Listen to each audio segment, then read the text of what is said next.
Oseas, Kabanata 13. Nang magsalita ang Efraim, ay nagkaroon ng panginginig. Siya'y nagpapakalaki sa kanyang sarili sa Israel. Ngunit nang siya'y magkasala tungkol kay Baal, ay namatay siya.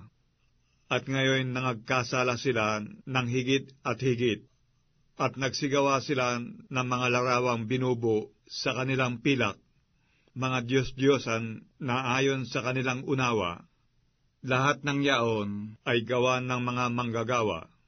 Sinasabi nila tungkol sa mga yaon, magsihalik sa mga guya ang mga tao na nangaghahain, kaya't sila'y magiging parang ulap sa umaga, at parang hamog na nawawalang maaga, na gaya ng dayami na tinatangay ng ipo-ipo mula sa giikan, at parang usok na lumalabas sa chimenea.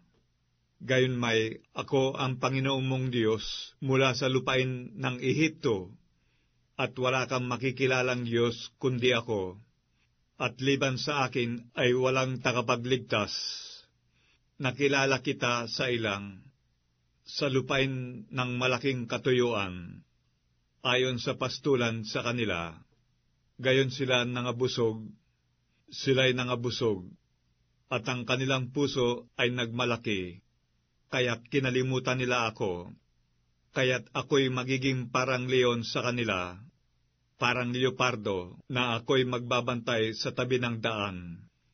Aking sasalubungin sila na gaya ng oso na ninakawan ng kanyang mga anak, at aking babakahin ang lamak ng kanilang puso, at do'y lalamunin ko sila ng gaya ng leon.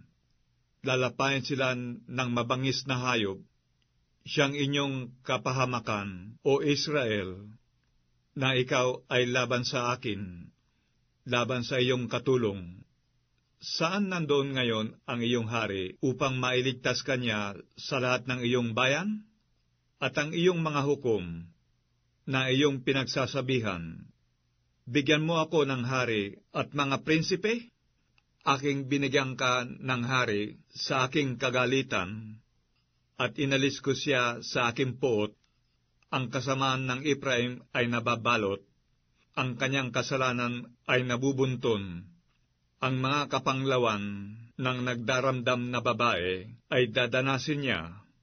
Siya'y hindi pantas na anak, sapagat panahon na hindi sana siyang marapat maghirap sa pagwawaksi ng mga yaon.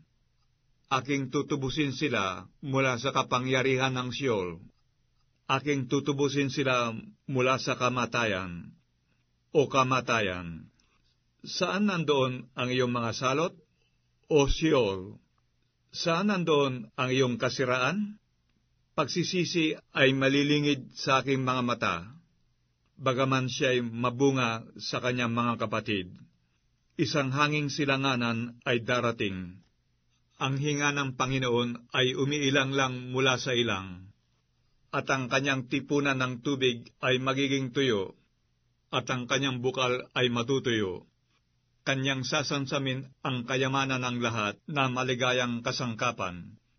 Tataglayin ng Samaria ang kanyang sala, sapagkat siya'y naghimagsik laban sa kanyang Diyos.